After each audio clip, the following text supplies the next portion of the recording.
Well, hello, and welcome to the Affiliate Group Network Annual Meeting. I'm Hannah Wishart. I am the Affiliate Group Network Coordinator for the NPCA Board, and I will be one of your hosts for today. As Anne was saying earlier, if you have not already done so, please rename yourself in the participant list with your name and your group. That'll just make it helpful for all of us involved here. Additionally, if you are the official voting delegate for your group, and only one is allowed per group, that's very important, but you have not yet registered as that voting delegate, please respond to a quick survey here that we will throw into the chat. We'll get a link in there for you.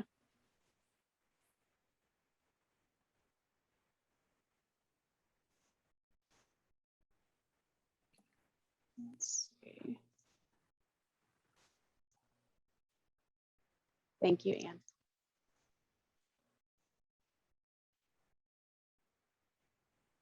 Okay. Could we flip to the next slide there? Oh, I'm sorry, maybe go back one. So the general priorities here of this meeting are just to connect the affiliate groups and share any best practices since we all last spoke, right? About a year ago, a lot of things have changed in our wild world since then. So this is an awesome chance for everyone to connect with one another. We will also be providing group leadership with direct insight to the NPCA capacity building initiatives, projects, and opportunities that we've been working on. And just finally, the entire goal of the network is to keep groups connected throughout the year. You know, that's our main priority here, right? Is to ensure that the network is truly a network, right? And people can bounce ideas off of one another and use one another as resources. So with that, I will toss it off to Anne. All right, thank you so much, Hannah. There are a couple of things I'm going to do before I pass it off to give some updates from Glenn. But one is, as I would like to take just a brief moment of silence for some of those group leaders we've lost over the last year. We have lost some people who've had a long history of working with our affiliate groups, really leading the groups, forming the groups, starting the groups. And this is not an all-inclusive list. In fact, I may be missing some, but some that we know of. There's Betty Brucadas from Gulf Coast of Florida, Greg Jones from Friends of Nigeria, Michael Anderson from Friends of Malaysia, George Neppert and Jack Slattery from Friends of India, and Martin Kaplan, one of the founders of the Committee for the Museum of the Peace Corps Experience. There may be others, and if I'm missing any, please do put them in the chat. But I would like to take just a brief moment of silence in recognition of the many contributions of those individuals to our affiliate group network.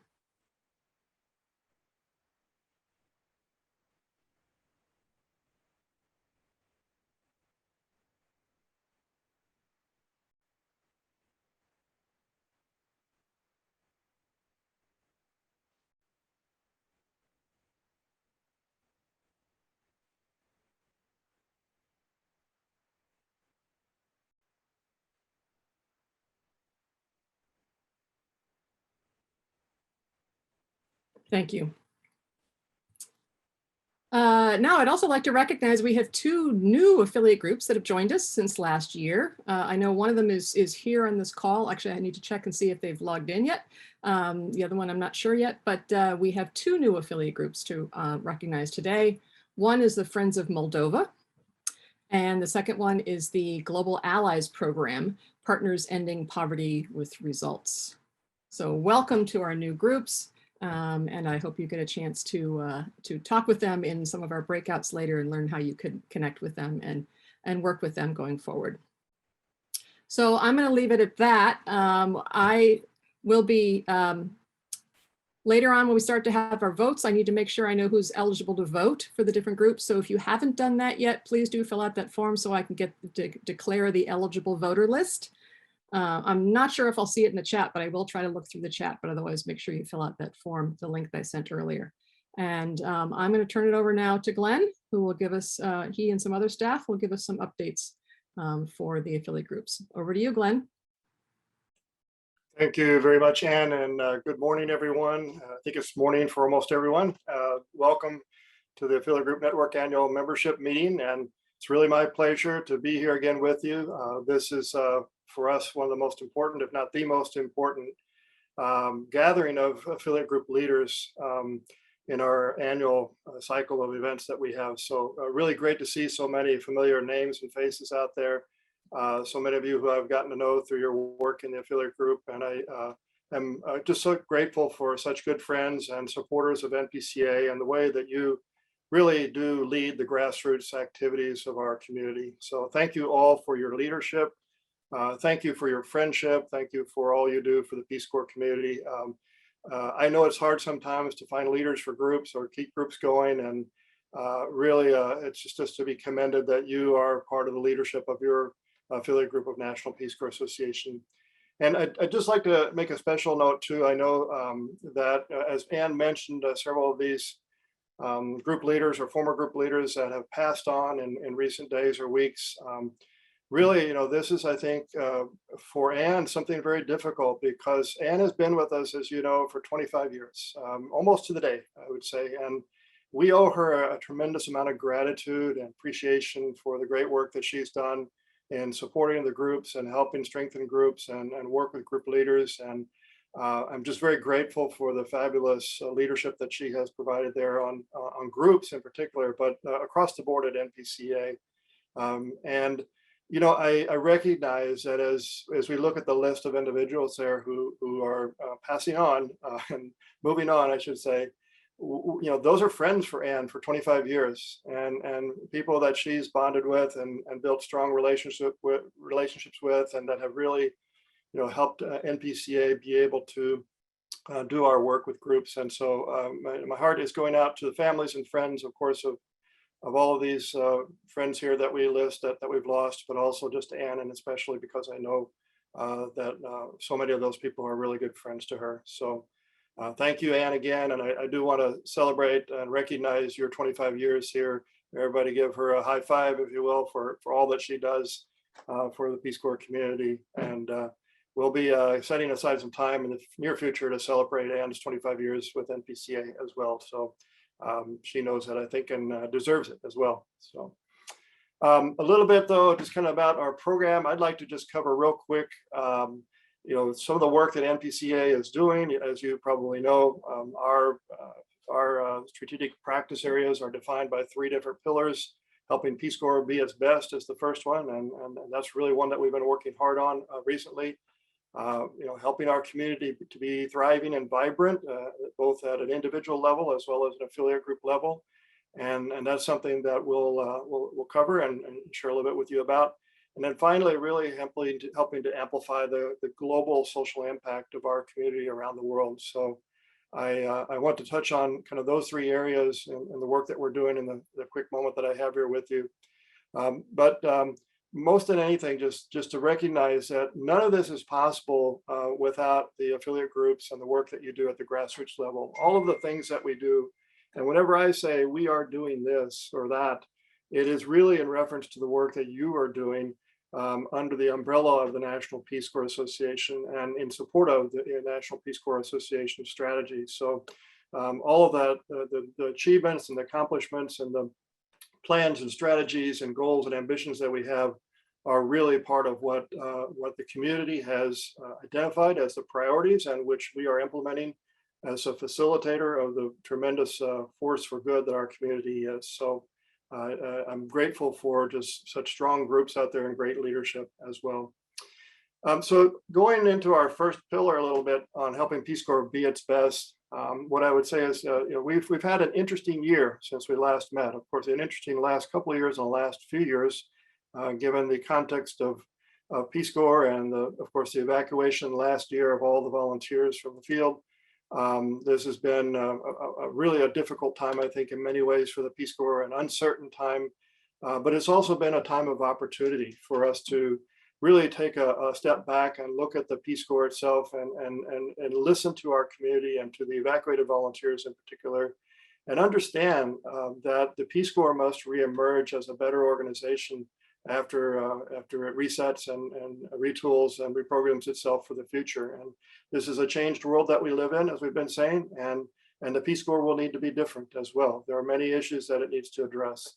And we're here to help make Peace Corps better. It's a really a collaborative approach and a collaborative effort with Peace Corps. And quite often our work is on behalf of the Peace Corps as we advocate for it. And often it is also on behalf of the returned volunteers and the Peace Corps volunteers themselves as we advocate to the Peace Corps itself on their behalf. So ultimately our objective is the same, is to help make Peace Corps better and make it the best that it can be. And that's what we're striving for. The first and foremost thing, of course, is when it comes to Peace Corps funding and appropriations, this is where we start, of course, by ensuring that Peace Corps has adequate resources to redeploy volunteers to the field and has adequate resources to implement the reforms and improvements that we believe are necessary, many of which will likely come with price tags and some of which are going to be legislated and others that will simply need to be implemented as policy by Peace Corps. But the problem we have with the Peace Corps funding is that it's been flat, as you know, for the last 6 years. And this, in terms of the buying power of the Peace Corps budget, has diminished its ability. And really, we need to ensure that Peace Corps has a significant boost in resources for the future. We had a conference a few months back where several of the Peace Corps directors or former Peace Corps directors spoke. And one of the things they said, if they had 3 minutes with the president, the new president, Biden, what would they ask of him? And they all unanimously said, it's really about doubling the size of the Peace Corps, increasing the size of the Peace Corps and improving the Peace Corps and make it the best it can be. So that really aligns in terms of what our mission is in helping Peace Corps be its best, is helping ensure that it has resources. And there is a strong vision here for increasing the numbers eventually of the Peace Corps back up to higher levels of the late 60s, around 10,000 with adequate funding. So looking at 6 years of flat funding for the Peace Corps, our goal here is to try to raise the funds back up to a level that would sustain 10,000 volunteers in the field over the next 4 or 5 years. And as many of you know, we have legislation in the House that has been introduced by Congressman Garamendi and Congressman Graves, and now co-sponsored by over 100 people, 100 members of Congress, I think around 105, both Republican and Democrat. That would increase, would make recommendations, I should say, for increasing the Peace Corps funding up to those levels.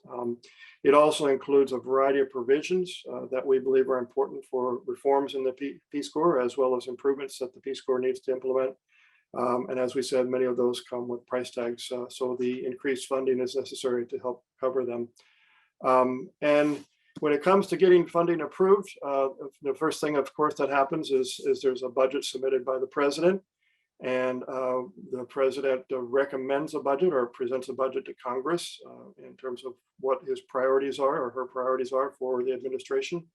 And so we are soon to expect the budget for FY 2023 presented by the president. And while we're I should say on the FY 22 budget, we're hopeful that we're going to reach around $430 million budget, which would be a $20 million increase based on the House appropriations that has been presented of $430 million, as well as the Senate, which we expect would at least recommend or propose that same amount of funding, a minimum of $430 million, which would be, of course, a $20 million increase over the current $410 million where it's been flat for the last 6 years.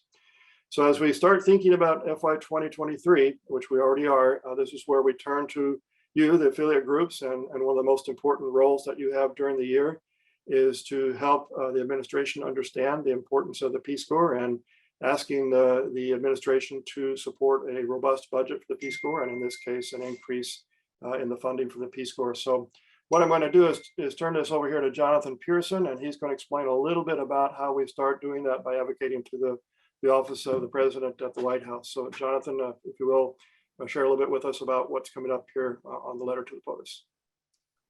Thank you, Glenn, and good afternoon, everyone. Good morning, everyone. It's great to be here with you. As Glenn was noting, he was going through what really turns out to be a very cyclical process when it comes to the work we do on funding for the Peace Corps. As Glenn noted, we're now 2 weeks away from the technical beginning of the federal fiscal year. The federal fiscal year begins October 1st. So fiscal year 2022 will begin in 2 weeks. Congress has a lot of work ahead of it to finalize the budget. This is not unusual, and they will be working on that in the coming weeks and months to come. But at the same time, as we speak and in the weeks to come, the Biden administration will be starting to lay out its plans for the next budget, the fiscal year 2023 budget. The administration will be submitting their budget request to the Congress next February, their fiscal year 2023 request, but they're working on it now. And so the first part of our appropriation cycle for the last number of years has begun with you, our affiliate group leaders, with the annual affiliate group leader sign-on letter to the president. This is very important. And to let you know how important it was, we were really disappointed, quite honestly, earlier this year when President Biden submitted a budget request for the Peace Corps that recommended, in essence, a 7th year of flat funding for Peace Corps. Now, we hope that's not going to happen. There's some good signs, but we need to remind the president of the importance of Peace Corps, and it begins with you all. And so some of you have done this before, but we have a letter that we've drafted that I'm going to put in the chat momentarily. I'm going to put a link to a letter, which is also included in a Google survey through which your group can review the letter, and hopefully one of the leaders of your group, either the president, a member of the board, if your group has an advocacy coordinator, they can sign on behalf of the group. And I'll just close by saying at the same time, we are preparing an individual action to the president, so other members of your group will also be able to write directly to the president supporting this effort. But again, this last year's letter was signed by group leaders representing, I think it was around 129 groups, representing about 70,000 members of our community. And we hope we can count on you to come back even stronger this year with a letter to President Biden. So with that, I'm going to put in the chat the link to this letter. And I thank you for your time, and back to Glenn. Thank you very much, Jonathan, and thank you especially on your team for your leadership on this front. I know you've got a great group of people working with you, Miriam Foote helping out on advocacy, and Joel Rubin as well. We just tip our hats to you, and especially Jonathan, you know, over the last 16, 17 years that you've been with NPCA, you have built some really strong relationships on the Hill with not only members of Congress, but their staff and others. And you know, that is really how we gain the respect of members of Congress, and the strategy of grassroots mobilization that you've put together has really been effective, and it really has helped us accomplish the advocacy goals that we've set for ourselves over the years. So thank you so much for doing that. And then just a reminder that we do have, as I said, the Peace Corps Reauthorization Act of 2021, now introduced by Congressman Graves and Garamendi and co-sponsored by a number of individuals. There's a few that we'd still like to get to sponsor this piece of legislation, and we will hopefully soon pivot toward the Senate, where we're expecting or hoping to see companion legislation introduced that will also mirror many of the provisions in the House version of this legislation. This is, as we would say, a historical piece of legislation for the Peace Corps community. It really represents a blueprint for the future of the Peace Corps. And it has, you know, really many of the, if not all of the provisions that we would have been working on over the last several years to try to implement and introduce in terms of getting improvements made to the Peace Corps. Very important to our Peace Corps community, both volunteers and returned Peace Corps volunteers. And so please follow our progress on that and our outreach for your support in advocating to members of Congress for the Reauthorization Act of both the House and hopefully soon in the Senate. So then moving on to kind of our second pillar of the work that we're involved in, and I should just end this one by saying also, in addition to our work that we're doing on advocating to members of Congress, another work that we're doing is really focusing on getting media attention to the Peace Corps and telling our stories in the media. and allowing the general public to be aware of what's going on in the Peace Corps community and with the funding of the Peace Corps, and encouraging at the 60th anniversary of the Peace Corps broader support of the Peace Corps, both among the public as well as among the members of Congress who listen to their constituents. So this media outreach is a large part of what our advocacy efforts are undertaking. If you've seen a lot of op-eds and letters to the editor this month in newspapers, it's no coincidence. That's the tremendous work that's being done kind of behind the scenes there by several of our team, as well as several groups that are working on this front, particularly RPCVs for environmental action and the work that they're doing on climate change, but as well across the board, just all the groups and that are working on making sure that there's media coverage and that there are op-eds and letters to the editor published in the newspapers this month. A lot of this is being done with the help of our team that works on a special project that we're working on, and this is in support of our groups.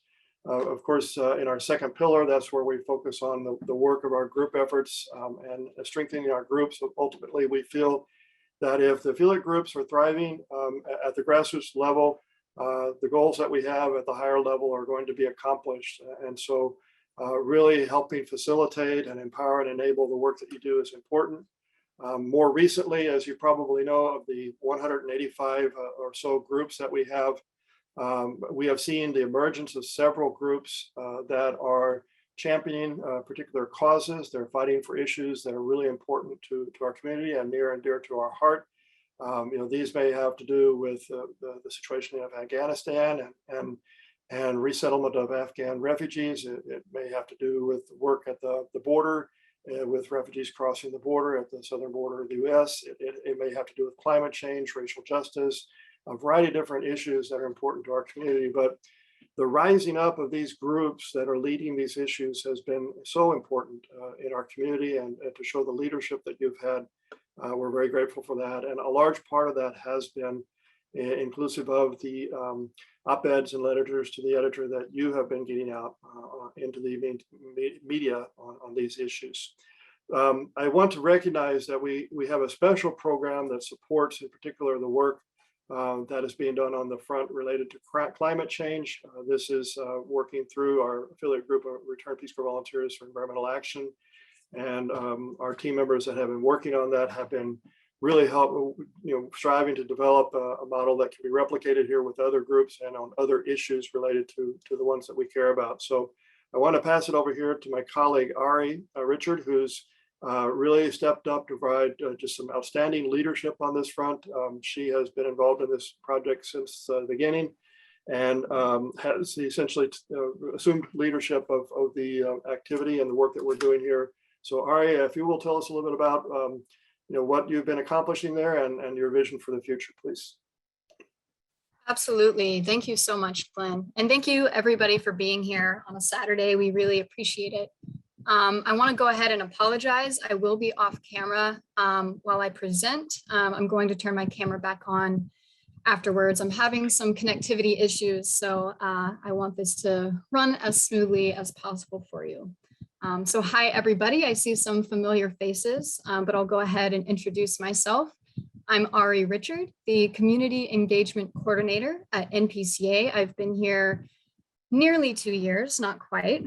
And for the better part of a year and a half, I've worked almost exclusively on our social action campaign. So I'm going to tell you a little bit about that. Some of you may be familiar with it, but for the benefit of those who might have no idea what I'm talking about, I'll just give you a brief overview real quick. So this social action campaign came out of a global issues survey that we implemented in January of 2020. And we were really asking the community, the Peace Corps community, what issue matters the most to our community and what issue is the most important to address? That answer was overwhelmingly climate change. And that accounts for our enhanced work in that area and for our enhanced work supporting the efforts of our affiliate group, RPCVs for environmental action. So let's go ahead and go to the next slide. You might be wondering, Ari, that sounds really awesome, but what does that have to do with me and my group? I'm so glad you asked.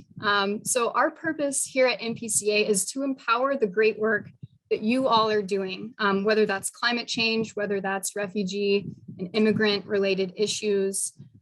So what we're going to be doing is developing a replicable model so that the work we've been able to support, the amazing work that the Environmental Action Group has been doing, we'll be able to offer a roadmap of sorts, a toolkit to help guide other affiliate groups who may want to start engaging in some high impact work.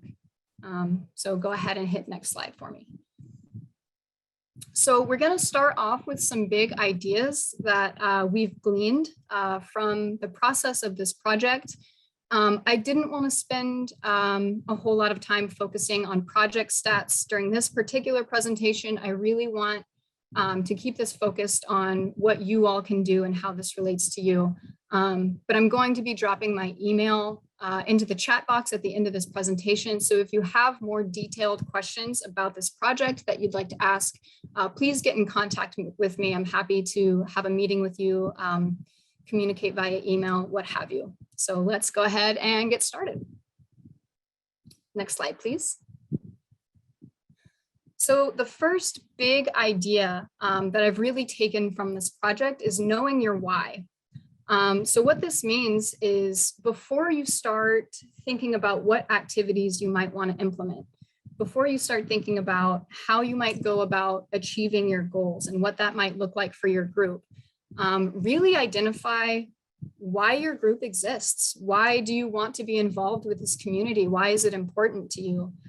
So some questions you might want to consider to kind of figure out essentially what gets you up and excited to engage with your group is to ask, you know, why do we exist? What do we exist to accomplish? And is there an issue or a cause that we want to address that we really care about? So when you know your why, this can also serve as a touch point as you're going through your various projects and to really make sure that your what aligns with your why, your activities are aligning with your why, and that'll help keep you focused and that'll help increase the impact of those projects. All right, so go ahead to next slide, please.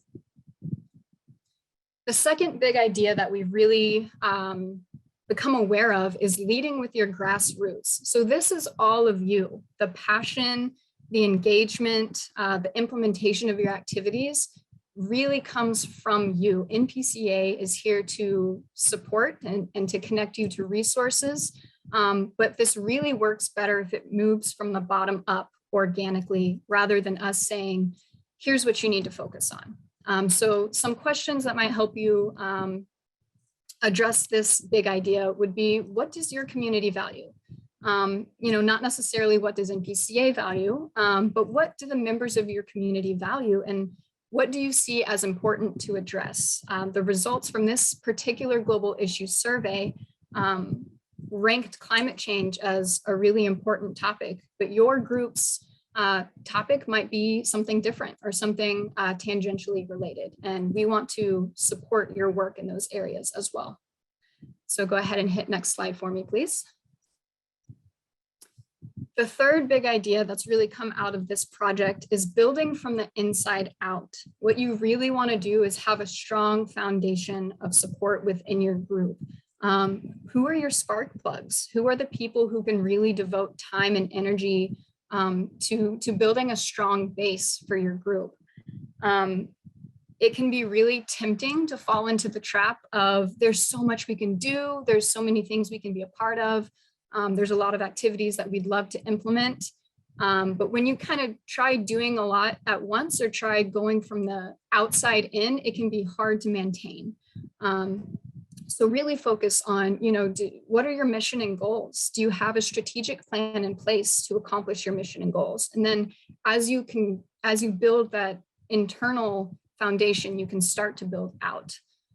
So some questions to consider on that aspect might be, who in your group can help build a strong core? And as you go through your various activities and projects, how are you going to address fatigue and burnout? Is there somebody who needs to take a step back? How might you support that? How might you fill in for folks who need to take on less. All right, so those are kind of the three big ideas. And on this next slide, I'm going to share just a broad overview of some of the things that the RPCVs for Environmental Action Group has been able to accomplish. This does not at all capture everything. There is a lot. I just didn't think we have probably the time here today to talk too much in detail. But I just wanted to share a few big picture items of the impact that their work has had. So they did complete a strategic plan to frame out their mission and how they would accomplish their goals. So this goes back to that building from the inside out. They really focused on having a plan. They were able to more than double their membership since this project began. So more able to recruit folks to engage in their mission. They brought on 6 new core leadership team members to support the work of their mission and goals. So this is going to, again, that building from the inside out. They had a really good, strong group of folks who have been able to do the bulk of the heavy lifting for these activities. They were able to implement 4 new action teams that encourage participants in various ways to take action on climate change. There was a brief presentation given at one of our affiliate group leaders lunch sessions that details the different work of those 4 action teams. So if anybody would like some more details on what those specifically look like and how to get involved, I can send you that recording. And again, I'm going to drop my email in the chat box after this presentation. They've also increased their efforts in 3 pillars: education, collaboration, and advocacy on environmental issues. So in education, that looks like documentary screenings and panel discussions. They've collaborated with various partners in other environmental organizations. So we've been able to do some cross-organizational activities. And with advocacy, we've been able to partner with Citizens Climate Lobby to push positive climate legislation in our various action teams listed above. So all of this culminates in what I like to call mission movement. So it's an understanding that it's a process. It's easy to look at your project and see how far you have left to go and see how much more you'd like to accomplish. But it's going to be really important to take a step back and understand that small progress and small wins build up to movement in your mission over time. And we've really seen that accomplished in this work. So, and I want to just take a moment to thank the various folks involved in all the work. Kate Schachter, I believe, is here. I see Evelyn Gansglass, Sam Daly Harris, and others who have really made this work a reality. So I'll go ahead and go to the next slide.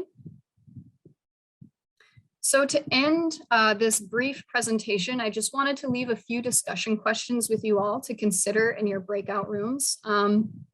Is there a big issue that your group would like to address? What is your why?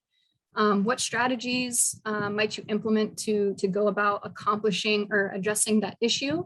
So what might that look like for your group?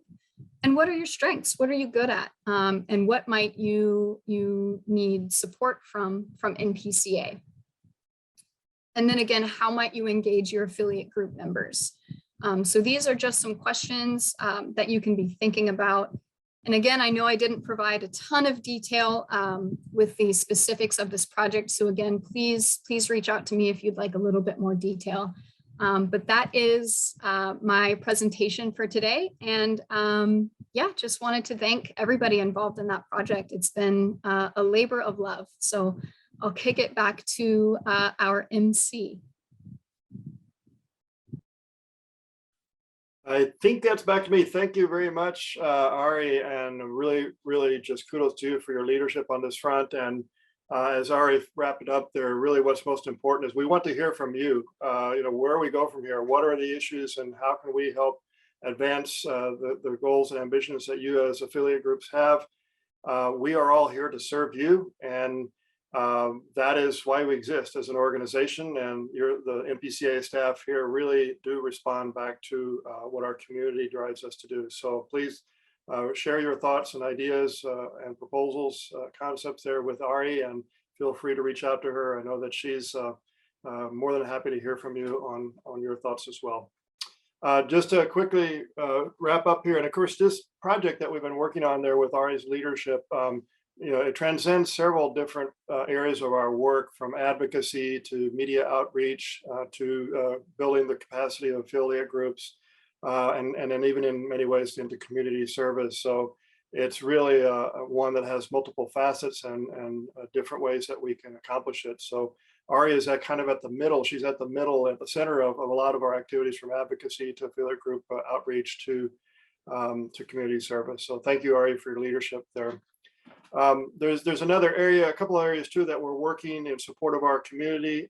And I know many of you know Ella Dahl, who's been working with us to help build out the Community Builder platform, which is a membership and web presence platform for our affiliate groups and for NPCA.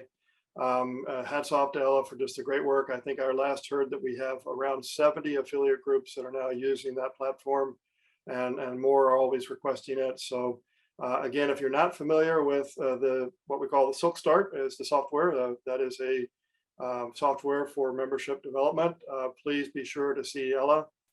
She would be happy to take your information and see how we can help you build your platforms for membership management and your online presence. Another effort that we have underway, of course, is our Peace Corps Community Connect project, which is designed to help identify and collect contact information on all of our returned Peace Corps volunteers in our community. As you know, we don't get that data from the Peace Corps, so we do have a process by which we crowdsource that information. And we're working to try to help groups, particularly country of service groups, fill out the ranks of their membership by locating and identifying and then finding the contact information for any RPCVs that are unaccounted for. So be sure to see Molly. I don't know if she's on the call. I don't know if I've seen her this morning, or Caitlin on our team, who are working on that project. And just to mention, we know that engaging returning Peace Corps volunteers is critical for our affiliate groups. And so we're working to find all the ways that we can to make sure that you connect with RPCVs, particularly from your country of service and or in your geographic region. And we are continuing to negotiate and talk to Peace Corps about hopefully loosening the restrictions on our ability to engage Peace Corps volunteers as they finish their service, especially now as Peace Corps will be relaunching and redeploying volunteers. We believe this is the moment to try to get that fixed, because we know that our ability to capture RPCVs as they come out of service has been limited by the changes that have been implemented over the last several years by Peace Corps. And we are going to continue asking them to help us obviate that situation. I should say Peace Corps has been very helpful in the Third Goal Office of helping us with lists of volunteers and helping identify volunteers. But ultimately, what we'd really like to have is the ability to engage volunteers just as they finish their service. And that means more third goal work for the Peace Corps being done if we're able to engage a greater part of our community, more membership for groups out there that may be struggling and trying to find leaders and trying to find members for their groups. Very important to have that grassroots presence for our community. A quick mention, just as many of you are familiar with our global reentry program too. This is a support program for returned Peace Corps volunteers. It was launched in the evacuation last year of the volunteers that were coming home, all 7,000 of them. It provides career services and other support to volunteers in the area of their well-being, their education and academic opportunities, and then really all kinds of services and support to help them in their transition back from home. We have Jody there doing some career counseling and mentoring and podcasts for that program. And Dan Baker, who is the director, working to help expand this program now to beyond the evacuated volunteers, to include also the broad spectrum of returned Peace Corps volunteers in our community and supporting them wherever they are throughout their transition from Peace Corps service and beyond, throughout the continuum of their lifetime of service to the community. So Those programs, of course, are underway here. If you would like to learn more about them, or if you would like to provide inputs in terms of what you think those programs should look like, we just always welcome your inputs and advice and thoughts on them. So be sure to contact any of the persons that I've mentioned there. Global Reentry, of course, Dan and Jody are the leaders there. As we kind of move in to wrap up here, our third goal for NPCA, our third practice area is around basically the continued service of our returned Peace Corps volunteers and helping amplify the global social impact of our community. One of the exciting ways that we're able to do that last year in particular, as we had many evacuated Peace Corps volunteers coming home and having had to suspend the secondary projects that they were working on in their countries, returning Peace Corps partnership funds back to the Peace Corps and leaving their communities, but many of them wanted to continue that work. So through our community fund, which was established several years ago as a kind of an outcome of the Ebola Relief Fund, our community fund has supported the projects last year, I think more than a dozen, probably around 15 or so evacuated Peace Corps volunteers with small grants to help them continue those secondary projects in the field. And just really keep the Peace Corps spirit alive back in their communities while Peace Corps had no volunteers in the field. We also continue our work with Water Charity and TCP Global. Those are two organizations that we have supported in partnership and really helping to amplify the work that they're doing by partnering with them. So we do ask if you can in any way get behind that work that they're doing as well. If you're interested in learning more about how to do that, just contact us. And Bethany Leach is working not only on the community fund, but she's working on our farmer to farmer program, leading the implementation there of our partnerships with two organizations, Windrock International and NCBA CLUSA. And those projects are designed to recruit RPCVs in particular with special skills from their service into short-term technical assistance projects in countries where those two partners are working. Most of the work since the pandemic last March has been done remotely by volunteers doing at-home assignments, if you will. But we're hopeful that those assignments will soon become actual travel assignments. But for the interim, there's some really great opportunities for RPCVs to support organizations and communities overseas through this program from right here at home. And so Bethany has several scopes of work that she has available for opportunities to serve on short-term assignments from your armchair, if you will. So if you have skills, particularly in strategic planning, financial management, financial planning, organizational development, I know that those are some of the ones that she's looking for. And if your members are interested in getting involved in short-term assignments, please let them know. So that's pretty much it. I want to mention just a quick note about the fact that we did help with the response to COVID last year. One of the ways that we did that is certainly just pointing RPCVs, particularly evacuated Peace Corps volunteers, toward opportunities to serve in the COVID response. And throughout different partnerships that we had and different opportunities that we were able to identify for return volunteers, we imagined that there were hundreds, if not thousands, of RPCVs that responded to the COVID situation, either in contact tracing or other roles in response. And one of the ways that we were also able to do that when we were unable to find a mechanism for RPCVs to help support the COVID response up in the Seattle area, we were able to identify an opportunity with King County, Washington.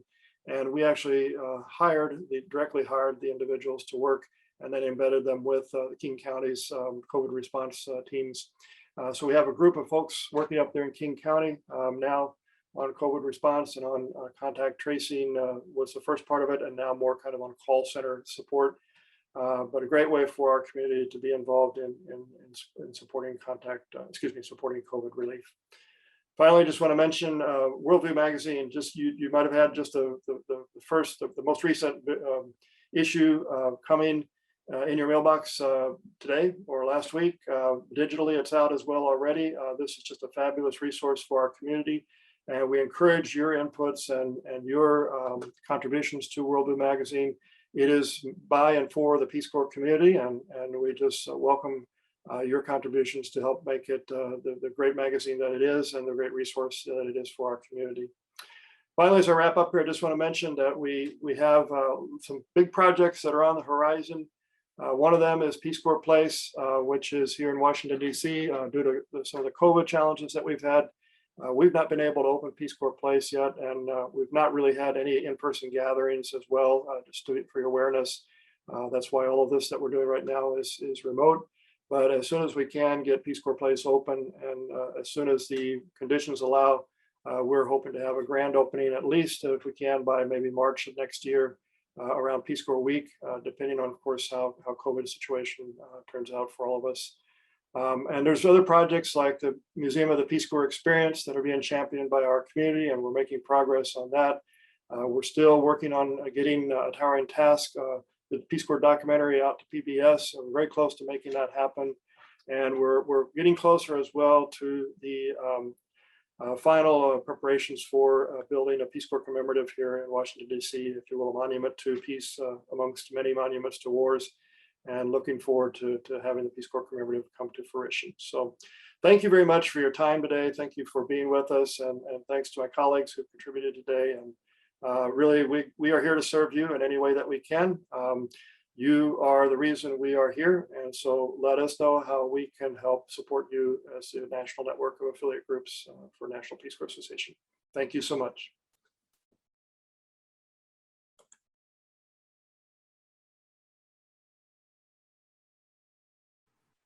All right, I think it's actually over to me next for the first order of official business. And you may have seen me looking busy behind the scenes here. It's a lot of you signing in and letting us know you're officially representing your group, which is great. So according to my count, we have 29 affiliate groups who are represented here today with official votes. And thank you again for those of you who logged that in for us. So our first item of business that requires a vote, again, 1 vote per group, is the approval of 2020 minutes. I'm going to put in the chat. It was in the email that you should have gotten earlier today with the link to this meeting. There was also a link to the minutes, but there it is again in case you didn't see it. And it's basically a record of the meeting and the groups were there and who was able to vote. Thank you for bringing that up there, Dan. And what was actually voted on at that meeting. So I don't know if we have, oh, actually you're all muted, but you could raise your hand. Do we have a motion to accept the minutes as presented? Okay, Caroline, thank you. I see a couple of them. First one that came up was Caroline. Excellent. Okay, and take your hands down again. Do we have a second? Okay, I saw Jeanette, I think, popped in there with a second. So we'll go with that. Caroline and Jeanette. Any discussion? Take your hands down. If you have anything that you need to discuss, then we'll need to call on you and unmute you. I don't know, Caroline, your hand's still up. I don't know if you wanted to say something or not.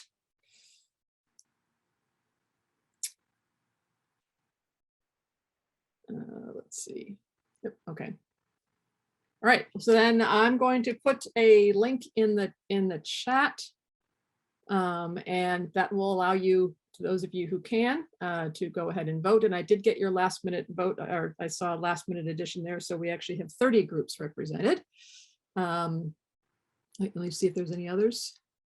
Yes, I just got the additional one there. All right, let me put the link in the chat, and then you can officially vote on those minutes. Get back to the screen. There you go.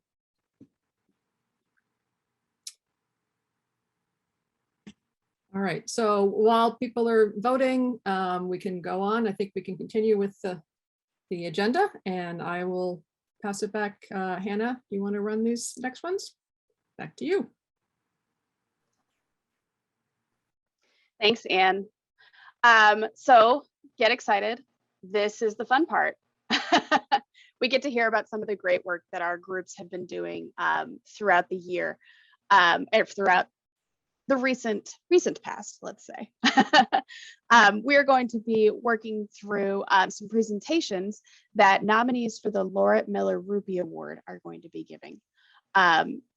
This is an award that's given out each year, and it's named after the past Peace Corps director, Laura Miller-Ruby. And they're awarded to groups for outstanding projects that promote the third goal of Peace Corps, right? They're groups that are trying to find ways to continue to help serve their host country, build their group spirit and cooperation, promote service. They're groups that really just have like a really interesting project that we think is worth amplifying. Any eligible projects for this award were completed within the past 2 years or have been ongoing for at least 3 years. And the purpose is to recognize their work on those. This year, 5 groups were nominated, and they are going to each give short and sweet presentations here for all of us. Following the presentations, we're all going to go into breakout rooms with these groups to allow anyone to ask questions regarding those projects, right?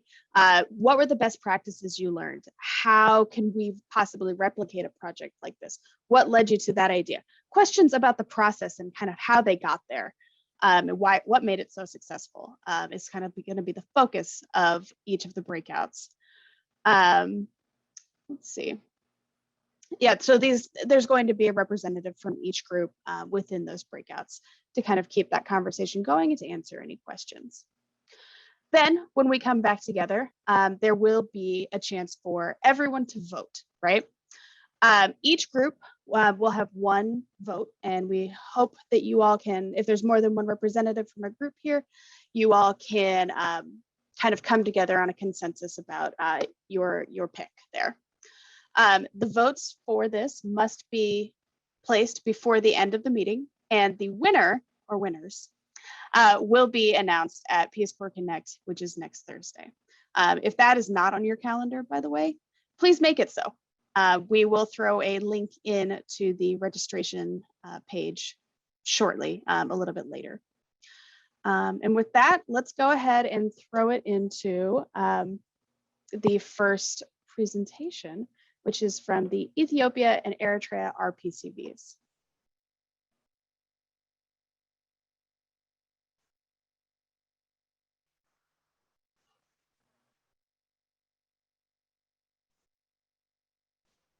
Just a moment.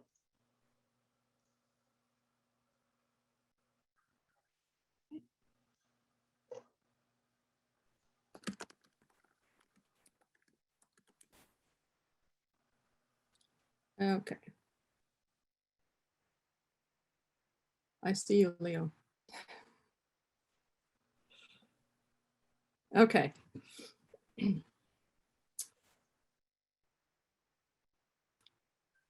I speak? Yes, go ahead, Leo. You may. Oh, I'm Leo Cicchini, acting president of Ethiopian Eritrea Return Peace Corps Volunteers. We serve over 4,000 RPCVs who have served in Ethiopia and Eritrea. If you want to see, you can find all of our information on our webpage. Simply put in E&E RPCVs, you'll get to the webpage, tells you who we are and what we do. War is the antithesis of peace, and RPCVs are understandably concerned when war harms the countries where they serve. Their first response is, what can I do to help?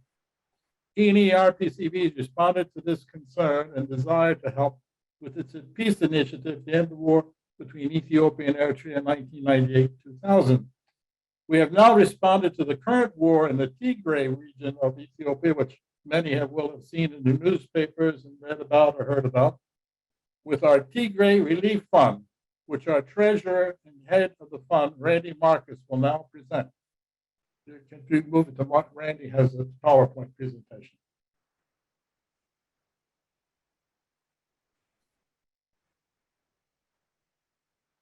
Did you get that? Hello? Hello? Yep, we can hear you. Oh, I just read a piece. Did you hear it or not? I'm sorry. Yes, we did. All right, if you could move it to Randy, has a PowerPoint presentation on our project. Can you hear me now? Yes, we can, loud and clear. Okay. Well, the fighting broke out between the Tigray People's Liberation Front and the national government. And I'm not going to go into all of the reasons why. Suffice it to say that the conflict has deep political and ethnic roots. The conflict has produced tremendous suffering, tremendous horrific effects on the population. Almost a quarter of the population, 7 million people of Tigray, have been displaced. There have been atrocities such as the bombing of a marketplace, killing scores of people. There are pockets of famine in the area and refugee flows into Sudan. It's just a horrible situation. So next slide, please. Can we do the next slide? Okay, thank you. The question for us is, what do we do about it? Can we do anything? Should we do anything about it? We first issued an appeal for both sides to settle their dispute peacefully. But let's face it, if the US government with all its leverage couldn't do that, there's very little that we could do in terms of statements. Then we were thinking about possibly raising money for humanitarian assistance. We have experience in that because we raise money for small-scale development projects in Ethiopia, have done so for 20 years. But this was a matter of totally a different magnitude. So we decided to explore the possibility of working with organizations that are on the ground in Ethiopia, in Tigray. That seemed to be a promising avenue. Next slide. Okay, so I was asked to identify such organizations, and this is what we came up with. These are organizations, as you can see, that I think most of you are familiar with, and perhaps some of you have even donated to: Save the Children, International Rescue Committee, and Doctors Without Borders. They all were working in Tigray and in different areas, but these are very reputable, well-known organizations. So I contacted all of them by phone or by email. And because these organizations have programs in dozens of countries, I asked them if we could raise money to help the people of Tigray. Would your organization be able to earmark those funds strictly for your Ethiopia Tigray program? They all said they could do that. So we launched a campaign, an appeal to our membership using the tools at our command, which basically were our website, a Facebook page, and most importantly, an email database with more than 900 names and addresses. We told our members that they could donate by credit card on our website or by sending a check. And next slide, please. This was the result.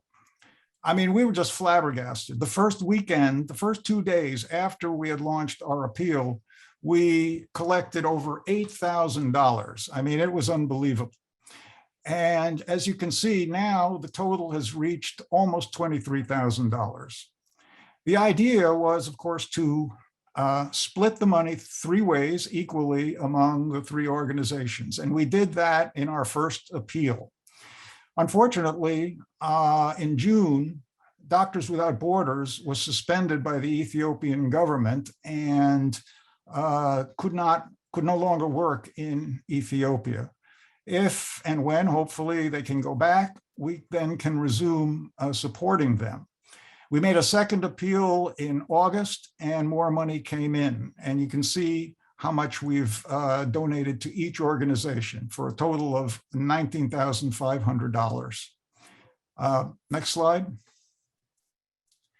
Now, one of the things about outreach that Ari was talking about and the others, our outreach was to these organizations. And it may be the first time that any of them have worked sort of hand in hand with a group like ours. And they expressed great appreciation for our efforts. You can see the CEO from Save the Children talked about Peace Corps ideals that have motivated us. The representative from the IRC talked about hard work and dedication that we had to put together this project to begin with, and ditto for Doctors Without Borders. I remain in touch with the representatives of all three of these organizations. Save the Children invited me a few months ago to participate in a Zoom meeting that included their program chief, who is based in Mekelle, the capital of Tigray. He briefed us on what Save the Children was doing up there, the conditions that they were working under, very, very difficult and very dangerous conditions too. 2 Doctors Without Borders aid workers were killed in June. And an IRC, International Rescue Committee worker, was killed last December during the fighting. So it's a very dangerous and risky situation, but they're out there and they're still working.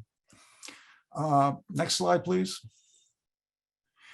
Okay, with regard to the third goal, well, even though I don't put it down there, I think part of it was this reach out to these charitable organizations. As I said before, I don't think there's been this kind of a connection in the past. But also we figured that our membership was concerned about Ethiopia and the Tigray conflict, didn't really know exactly what to do about it, but were willing to donate if there was a way to do so. And I think we provided that. So we feel pretty good about that. And at the same time, we at least could provide something to the people of Tigray to relieve their suffering. And in closing, yeah, we need to wrap up. We're at time. I'm just saying, and in closing, I would just invite anybody who would consider donating to this project to go on our website. You can Google it, Ethiopia and Eritrea RPCVs. So thank you.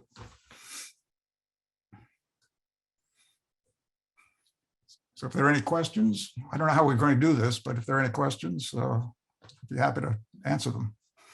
We'll save questions for our breakout rooms. Okay. Okay. Sure. So next, let's go ahead and call on Full Basket Belize, please.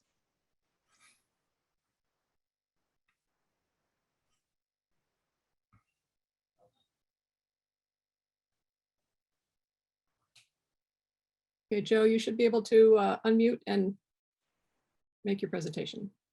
You good? Okay, there it is. Hi, everybody. I just want to thank you so much for inviting us here, and we're looking forward to sharing some information here about Belize. So I hope you can see this. Oops, I think I forgot to share the screen, didn't I? Hang on just a second.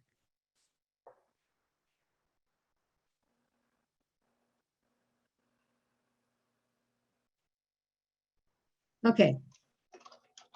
Good now?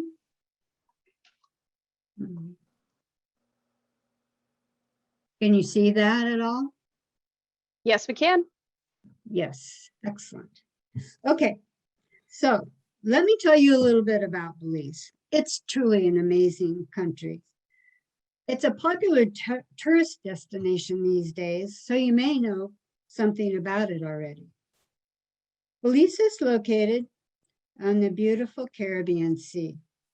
Founded as a British colony, it got its independence just 40 years ago. Belize is gifted with beautiful scenery, amazing wildlife, beaches and keys, wonderful deep sea fishing and diving, with amazing Mayan ruins to explore. Paradise. But unfortunately, Belize is not a paradise for all who live there.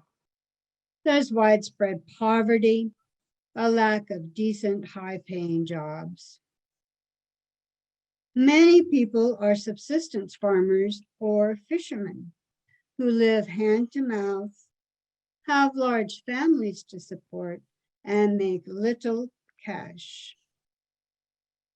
Our organization, Full Basket Belize, was created in 2005 to help Belizeans. When some of our RPCVs returned to the States, they realized they wanted to continue helping the people they had come to love while serving as volunteers. Our organization focuses on two main ways of helping Belizeans. The first way we help Belizeans is by providing scholarships to deserving students. High school is not free in Belize, so our scholarships help offset the cost of schooling. We know that education can help break the cycle of poverty so common in developing countries like Belize. The second way we help Belizeans is by providing community project grants. The emphasis here is on community. While we provide the resources, the community supplies the inspiration and perspiration to bring their community projects to realization. Most of our current board members are RPCVs who served in Belize. Others are folks who have lived and worked there. All are very familiar with the needs of its citizens. We love sharing our knowledge of Belize, its peoples, and cultures with others. We do this in a wide variety of ways. Our periodic newsletters and emails are sent around the world. We've even hosted tours to Belize with Rotary Club members and others. We share our love of Belize with an ever-increasing number of kind folks. Often, people seek us out and want to help us to volunteer. Volunteers are the backbone of Full Basket Belize. We have no paid staff. We're completely run by volunteers, and we need lots of help with publicity, fundraising, and especially with reading the hundreds of scholarship and project grant applications we receive annually. By helping our volunteers learn firsthand all about Belize and its peoples, they become ardent supporters and in turn spread the word of Full Basket to others. Let me share with you how we got our name, Full Basket Belize.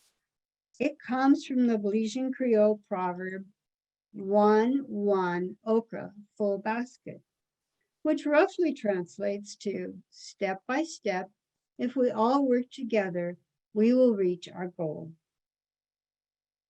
This is what Peace Corps, MPCA, and Full Basket Belize are all about. Working together step by step to help the world become a better place for all its peoples. We hope you've enjoyed learning more about Full Basket Belize. You can get more information about us by visiting our website and our Facebook page. Thanks for listening. And that is it. Thank you. Next, we're going to call on Northern Virginia returned Peace Corps volunteers.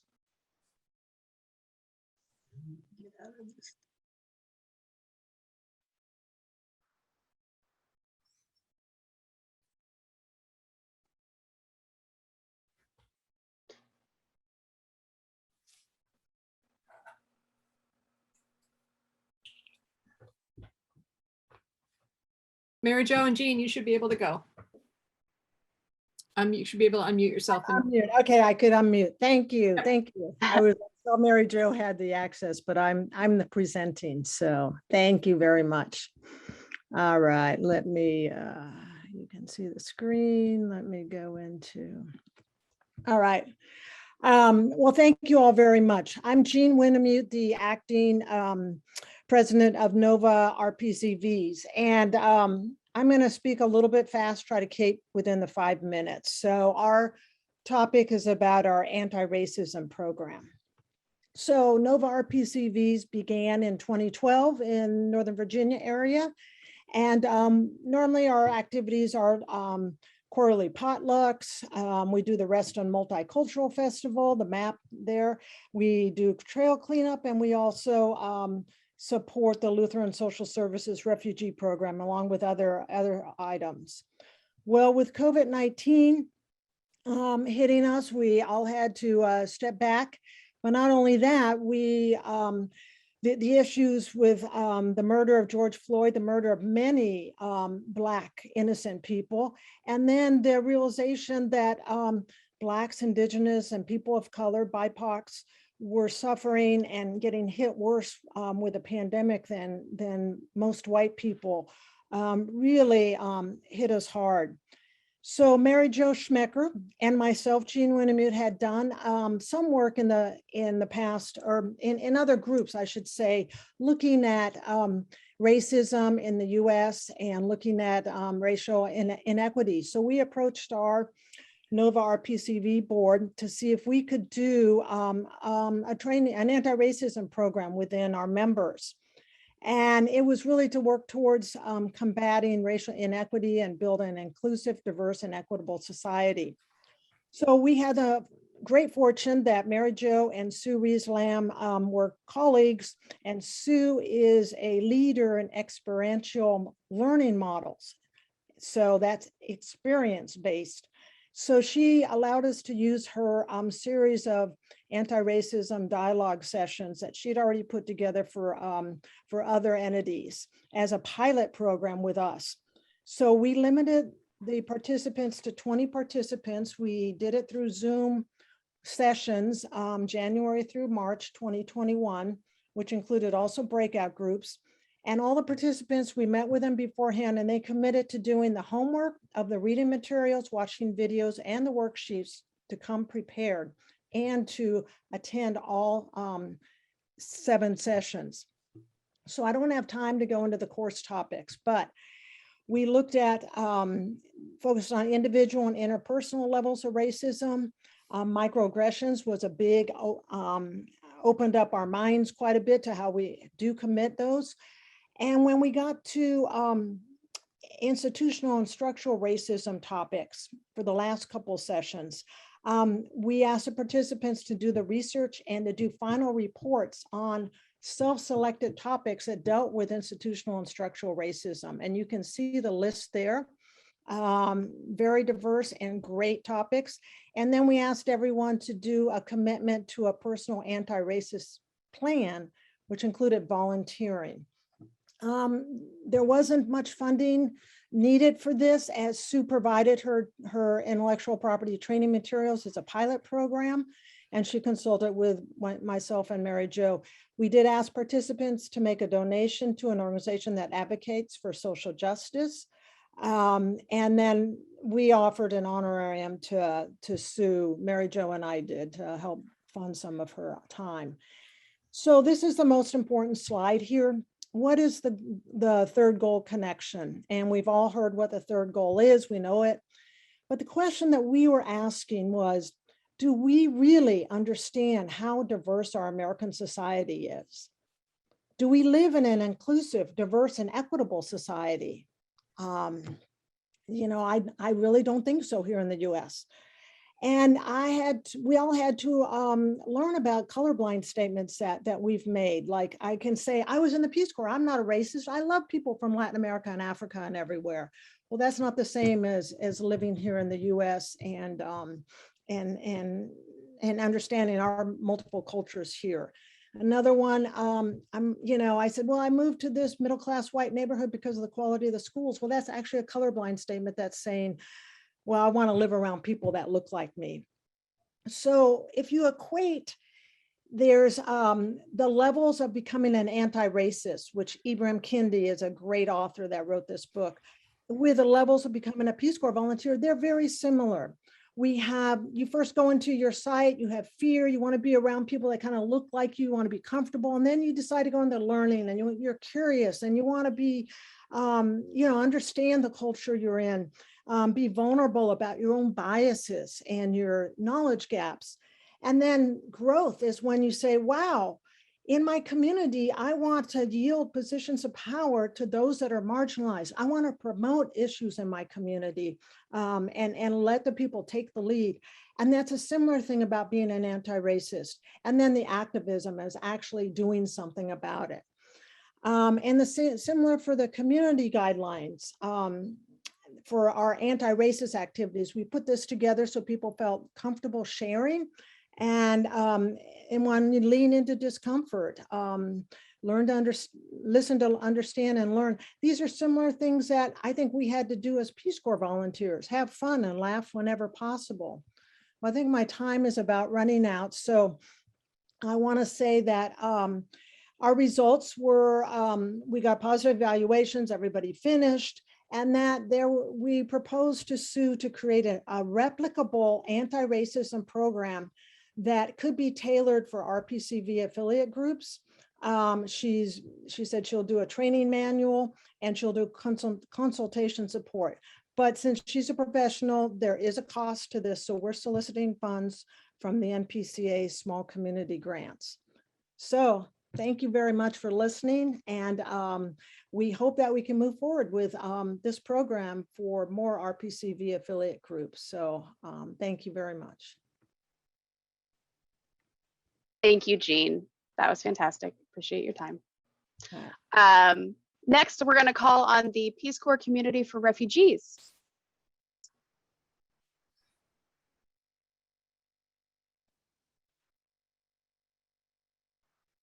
Hey, Barbara and Tony, you should be able to get started. Just unmute yourself, unless you need my help with that too.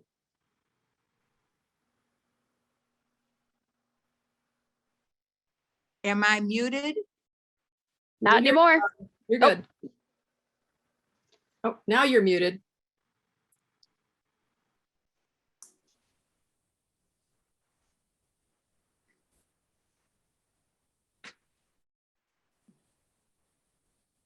Now am I muted? You're good. Okay. Thank you, Ian. Thank you. Thank you, everybody, very much. My name's Barbara Bush. I'm the coordinator for the Peace Corps Community for Refugees. And I'm joined by a co-presenter today from Tony Agnello, who's the head of the Friends of Afghanistan. I want to talk a little bit about Peace Corps Community for Refugees, when we were founded and what our goals are. We started out in 2016 with a group of 4 or 5 RPCVs and staff who had worked on the Greek island of Lesbos to deal with the incoming surge of Syrian refugees. It was our unanimous view that returned Peace Corps volunteers were absolutely ideal to work with refugees. I am not a former volunteer, so I can say these things. You all are completely comfortable in other cultures. You know what it's like to acclimate in other cultures. You like people of other cultures, and you're happy to see them coming to our country. And so we knew that this is really important, you're used to kind of disorganized situations. When you're in things that are a little chaotic, you've been there before, you know what it's like to improvise and get from A to B. So that's the other wonderful quality that RPCVs have. So we knew that we wanted to somehow engage RPCVs with refugees overseas. And now that when COVID's over, we can go back overseas in this country and also to advocate for them.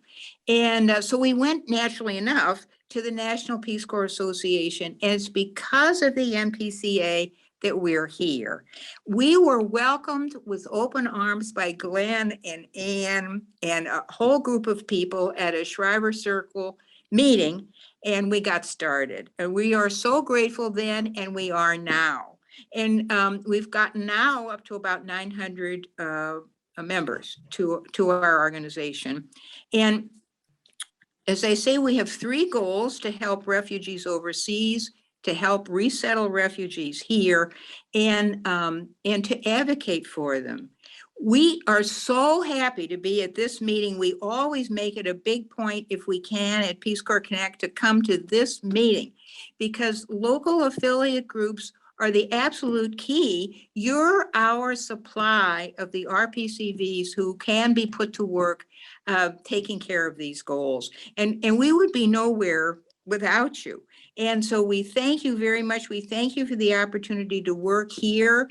We love affiliating. We love partnerships. We've made partnerships with the resettlement agencies that resettle people around the country. We have contacts in headquarters. We're building up contacts in our affiliate groups around the country. I think we have 20 or 25 different groups that are connecting with local refugee organizations. So, and I already wrote down that because the Haitian refugees are coming in great numbers now, some of the material that NOVA has worked up for affiliate groups will be vital. And I'm very happy to have the opportunity to work with them. And also to hear that the Tigray effort is dealing with some of the same resettlement agencies that we are. So thank you very much. And thank you in advance for considering joining our organization and our efforts. And I particularly, the last 6 months, we have been consumed more than anything else by the situation in Afghanistan. We have been approached and happily joined Friends of Afghanistan in a very close partnership to work on this issue, to advocate for them, to get them out of Afghanistan, working with military groups as veterans and so on. We and we have hope that this will continue. We learned so much from these RPCVs, and we have been so inspired by their real commitment, unwavering, to the people of their host country who are now coming here to our shores. We will need lots of volunteers. They're already being name requested return volunteers to go and work with Afghan refugees in forts around the country. And you'll be able to find more about that on our website. But now I want to turn things over to Tony Agnello, who's the leader of the group of Friends of Afghanistan. Tony, over to you. Thank you, Barbara. And just as a little backdrop, the Friends of Afghanistan saw this crisis coming months ago. And so I immediately thought, knowing the refugee crisis history, that we need to develop a partnership. And what we found was the Peace Corps Community for Refugees and the National Peace Corps Association were able to apply their very powerful organizational skills to issues of Friends of Afghanistan's host country and its people. And as the Peace Corps is planning a global return, our PCVs supporting the Afghan refugees in our local communities may offer us the best opportunity, the best third goal opportunity in decades. And the webinar that our tech master, Terry Doherty, has queued up here will provide some backdrop. Terry?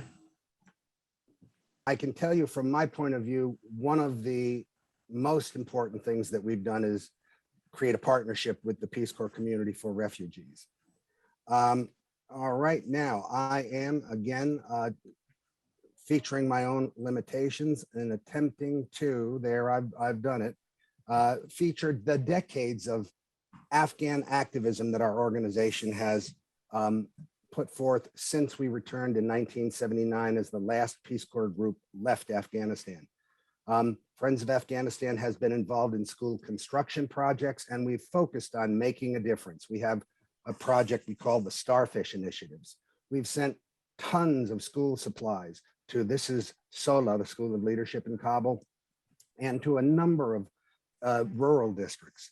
And we believe that if you can conceive it and believe it, you can achieve it.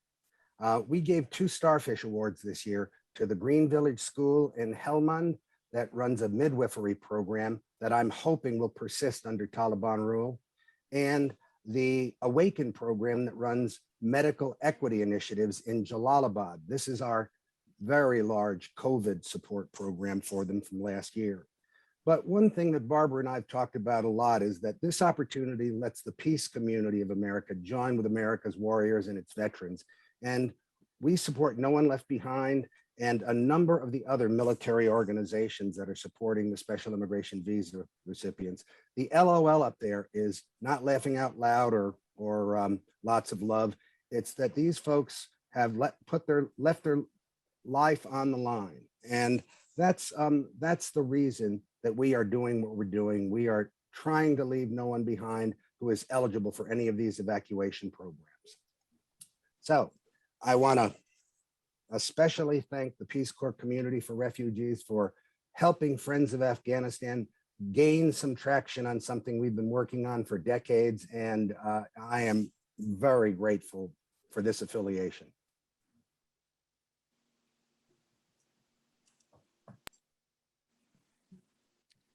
Thank you both very much for that presentation. Very much appreciate your time on that.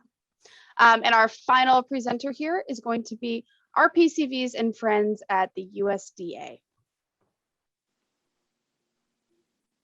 Thank you. Let's share.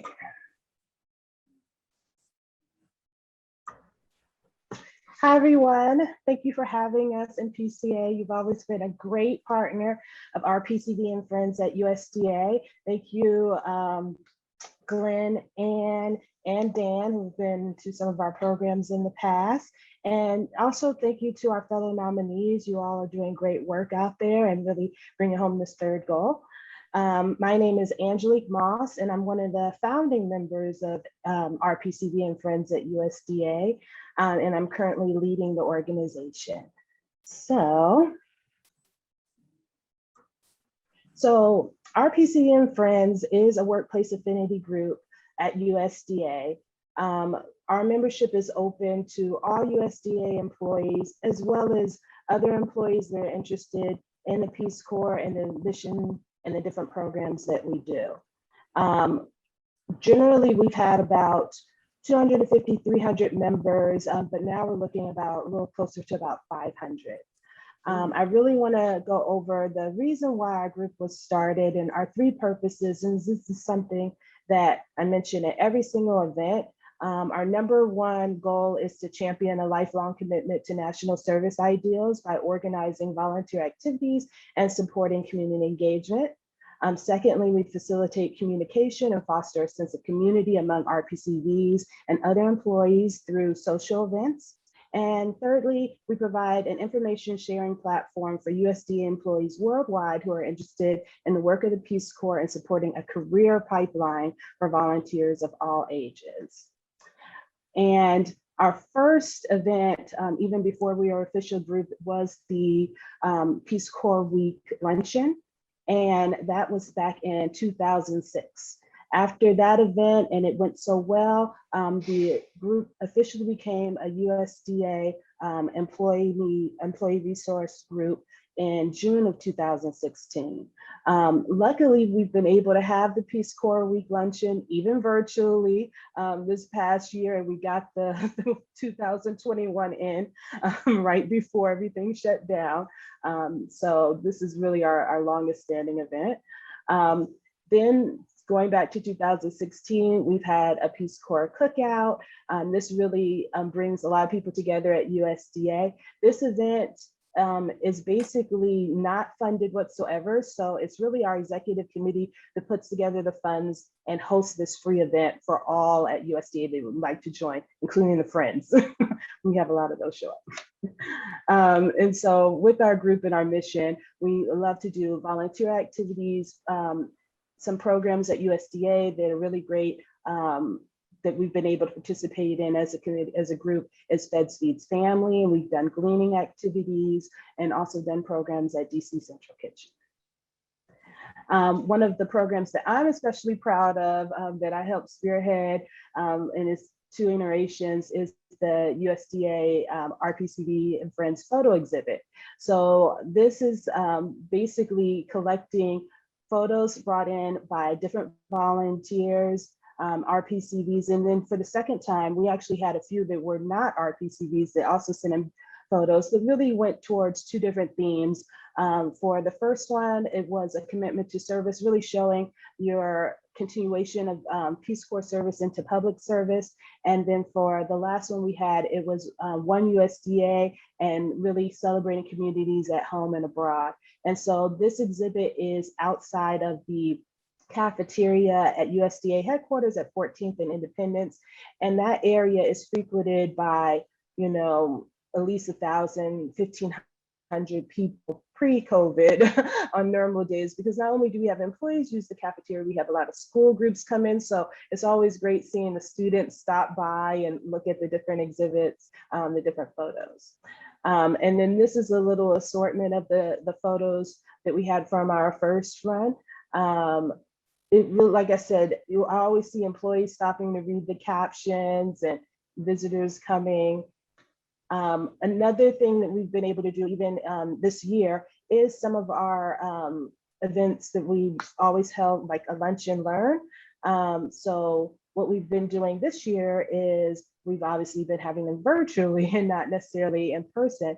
And we really thought the number one question that everybody was asking is, what happened last year in 2020? So we were really fortunate to have a event titled Peace Corps Evacuation a year later with members, employees from Peace Corps to really explain what that evacuation process was like. And another thing is we were sure that a lot of our members wanted to hear directly from the Peace Corps evacuees. And so we had a panel of 4 in May to really talk about their experience. And then the next step is we're looking forward to having, you know, now that things are moving along a bit more, being able to give our members an idea of what the future of Peace Corps looks like. And then I would say, you asked a question earlier, why do we exist? I think this is the main reason that we exist. We exist to build the community at USDA, and we also exist to bring in more RPCVs to USDA. And so that career pipeline is in our mission statement. So we attend career fairs, and we really want to show USDA employees too that it's not just something that you could do when you're younger and before you start your career. It's something you can also do when you're looking at retirement and you're looking at what your next step is going to be. So really bringing that home that you could do service at any time. Another initiative that we did, and this is one that we're really proud of that we did last year, was when all, you know, the 7,000 volunteers were evacuated from all around the world and came back, they had NCE, non-competitive eligibility. We wanted to be able to assist in hiring as many of them as possible. So it really was a work with USDA and Peace Corps, and then coming to us knowing that we're a great resource, and we were able to have representatives from all the different mission areas of USDA participate in a webinar so that RPCVs, you know, recent evacuees, were able to hear about opportunities and ask questions at USDA. It was really kind of a threefold process where we had to inform hiring managers at USDA the benefits of, you know, hiring a RPCV, what NCE is, because some weren't exactly aware all the time, and then having that webinar, and then actually having the virtual hiring fair and really matching those candidates with the hiring managers. And all in all, that last line is the most important. Out of 516 job announcements for 624 positions, not 194 RPCVs were selected and 156 were offered jobs. And this was all by August of last year. So not even including what's been happening in the last year. In summary, we're just excited to be able to offer this resource to our members, and that resource being a community, a way to still tell their stories with their coworkers, you know, build friendships there at USDA, and then find ways to help and bring other, you know, RPCVs into the fold. From, you know, an aspect of looking at, again, cost and different things that we do, really everything that we've been doing really doesn't really involve much of a cost. As I said, we, as the executive committee, put forward some of the funds, and we did receive a small grant for the first time that we did the photo exhibit because we had to buy the frames. But everything else was donated. We have such goodwill at USDA towards our group. So we were able to get the labor, get it up on the walls, get help with a lot of other programs. So that was very exciting. As I said, our membership has exploded. And then part of that is because, we do have this great representation. Yes. Could we wrap up? Yes, thank you. And this is the last slide. So this is just an excerpt from a recent email that the secretary sent earlier this month, really shouting out our PCV and friends at USDA. And so because of that, we got about 150 new requests to join the group. Thank you so much. Thank everyone very much for those presentations. It's hard, to speak in front of a group like this, especially after probably not doing it for the last year or so. So thank you all for doing that. Very much appreciated. The next step here is we're going to go into some breakout rooms. Each breakout room will be 15 minutes, and they are going to be for each project, and everyone will be allowed to select their own group that they would like to go into.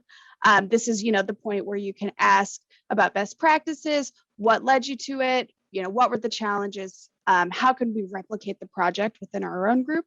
That's how we can do this. You each will be given the opportunity to join a group. If a breakout room, if you end up in a breakout room you don't want to be in, please just hit the leave room button. You'll come right back to this main meeting and we will put you in the correct group. So you are set free. It looks like everyone's back in here. Happy to have you. I hope there were lively, enjoyable discussions. Can you give me a thumbs up if that was your experience? Thank you. Wonderful. You were either very nice or honest. We'll see. But I appreciate you kind of rolling with the punches here. So next we are going to roll into another set of roundtables. There will be about a 5-minute break before we go in, so everyone can kind of stretch and get a drink, whatever you got to do. But during this session, all of our attendees here will be put in rooms with groups that are similar to them, right? Maybe they're country of service groups that are still getting new volunteers returning home versus country of service groups who maybe haven't gotten a new volunteer in a while, right?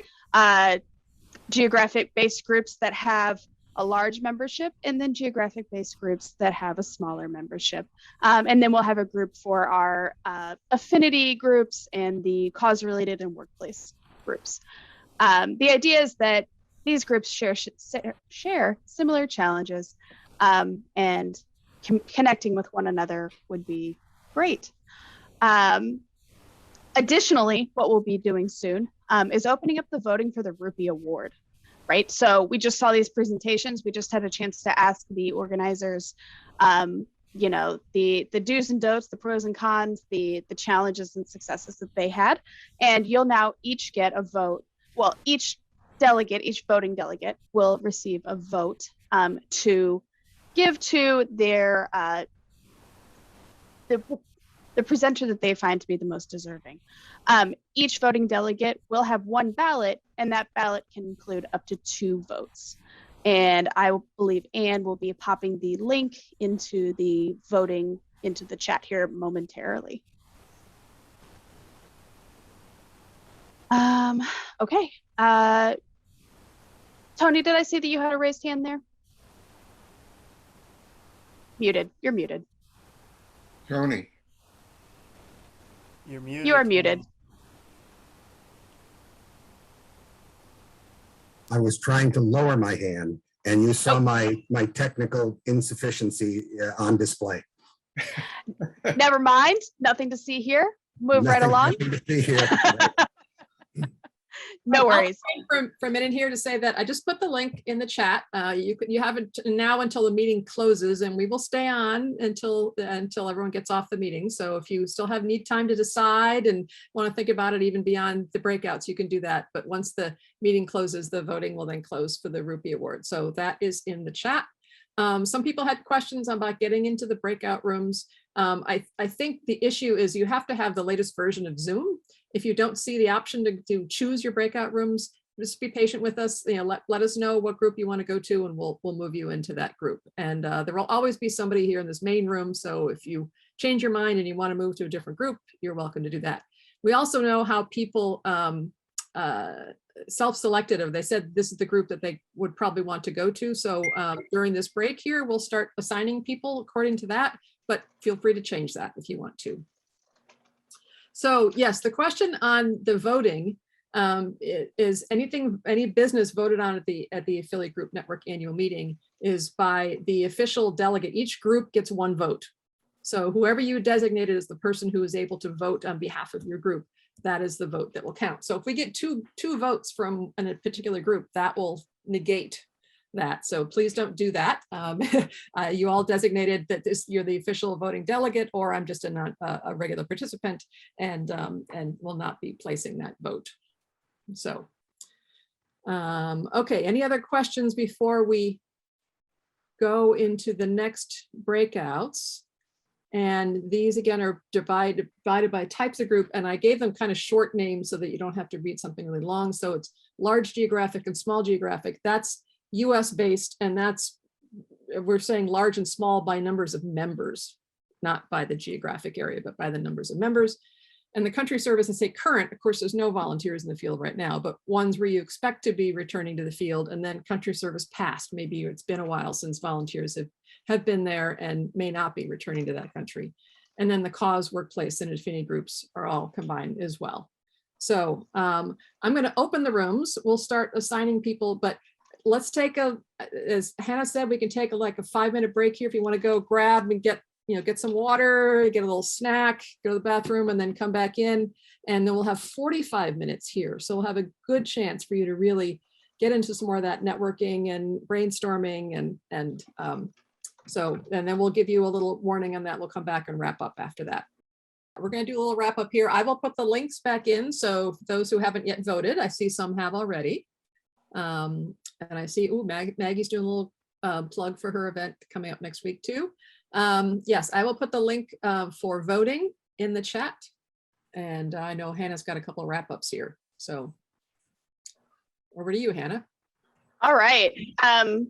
I hope that those discussions were also as enlightening and invigorating and exciting as the first ones. Is there anyone who would like to share a highlight that came out of their conversation? Maybe raise your hand or your digital hand.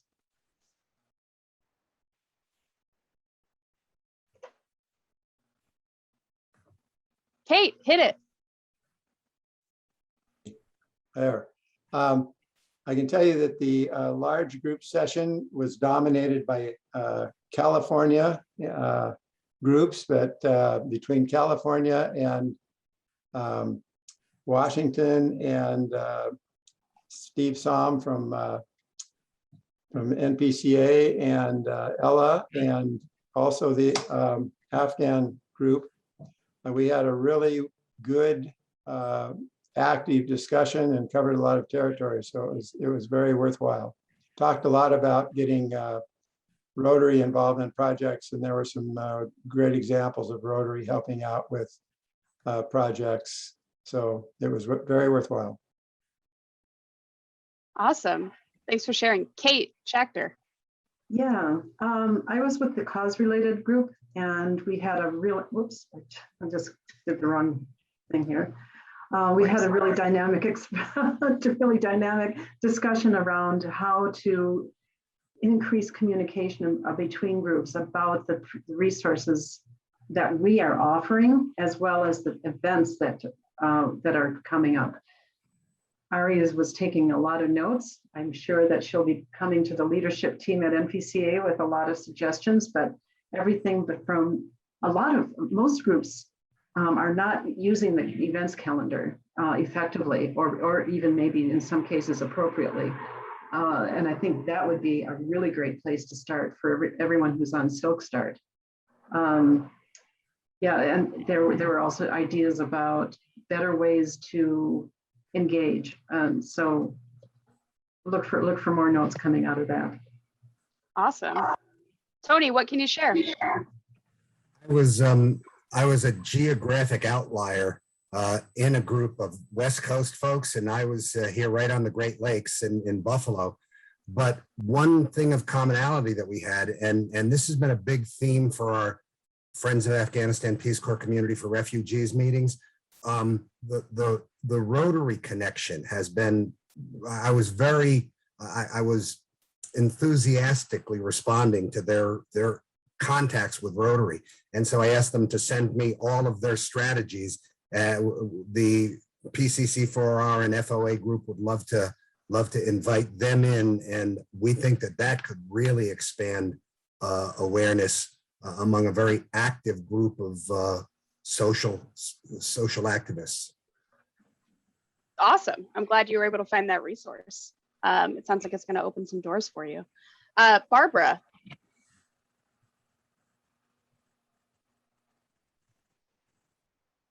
Can you unmute yourself? Barbara Bush, I thought I saw you wave your hand in front of the camera. Well, there. I'm talking. Yes, she saw me. Okay. She saw me. Yay. Anyway, I thought the groupings that you came up with were really good. It was really good to be with other, kind of cause-related and government agency groups. There's all kinds of connections that I was scribbling down that will really be helpful to us. So whoever thought of the grouping things that way, that was really a very good idea. And I found it just very useful. I just want to say thank you. That was all in all day. Was it? It's got her hands on it. Yeah. That Yeah, doesn't she can surprise say us. no. No, but that doesn't surprise us, Hannah. Would anyone else like to share? Anything interesting that came out of your conversations?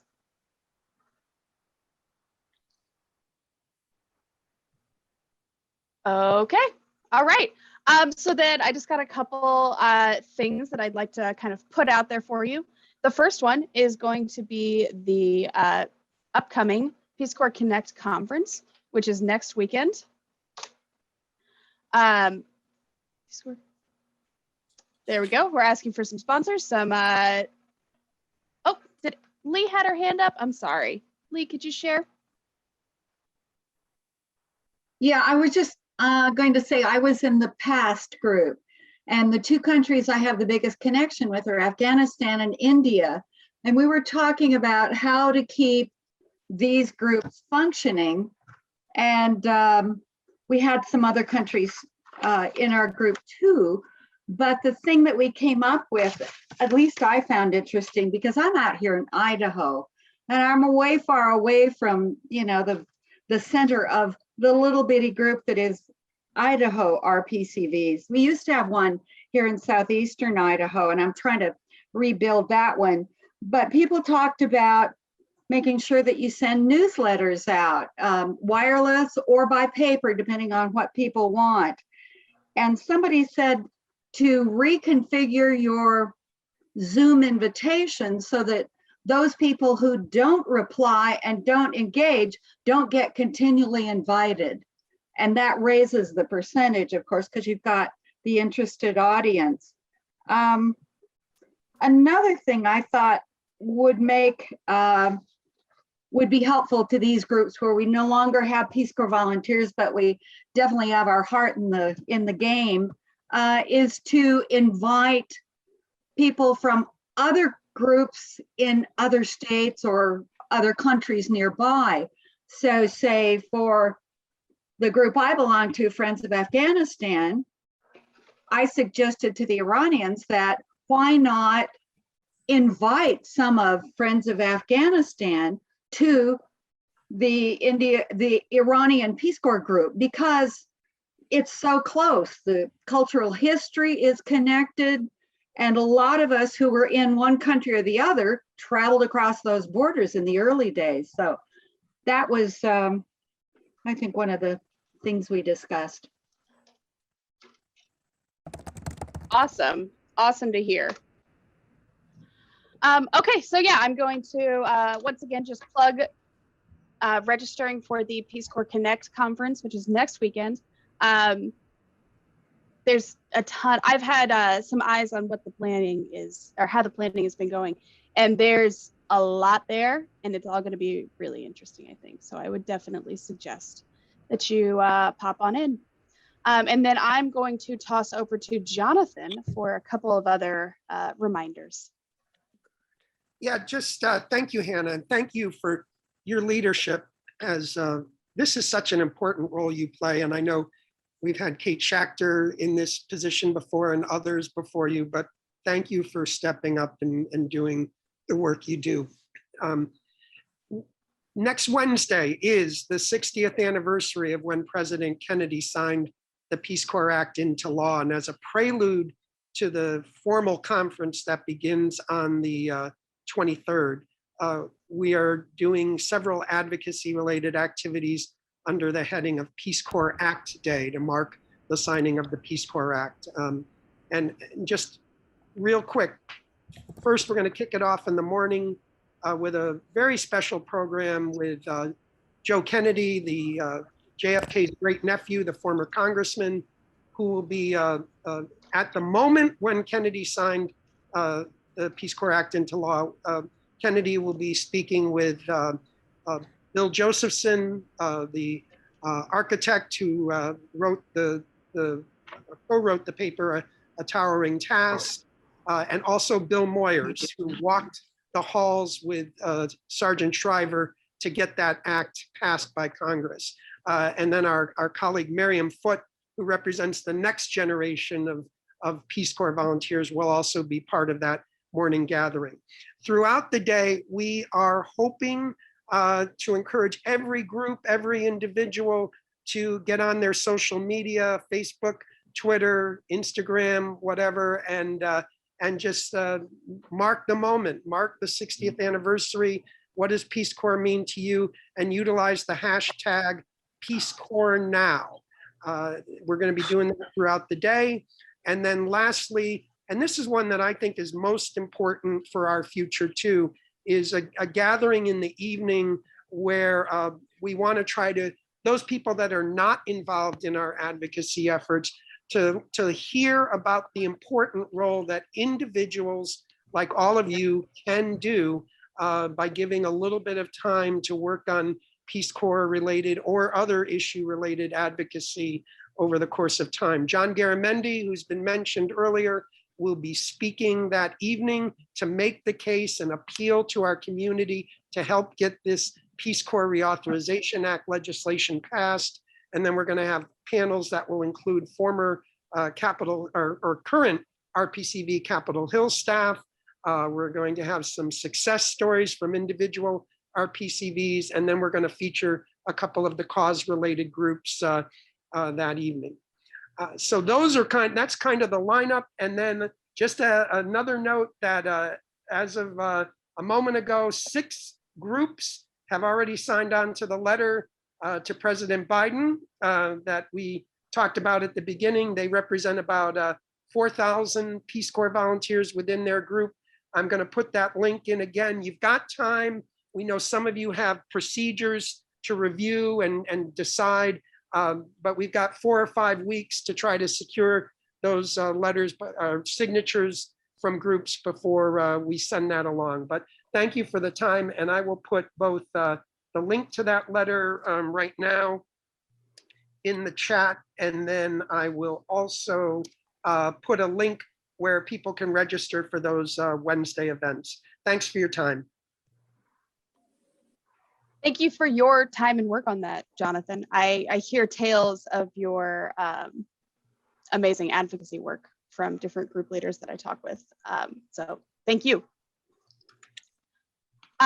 Moving on, just to wrap things up here, I want to point out that there is tons of networking. There are tons of networking opportunities out there that are made available via the NPCA. One of the biggest ones, and one of the honestly surprisingly robust ones, is the affiliate group leaders lunches. They happen on Fridays, but not next Friday, unfortunately. But if you check out the Peace Corps events calendar or the NPCA events calendar on the website, which I believe is being linked here in the chat shortly, possibly. Haha, there it is. That's the link to the events calendar. I would encourage everyone to kind of scour that. If you are looking for best practices, ways to connect,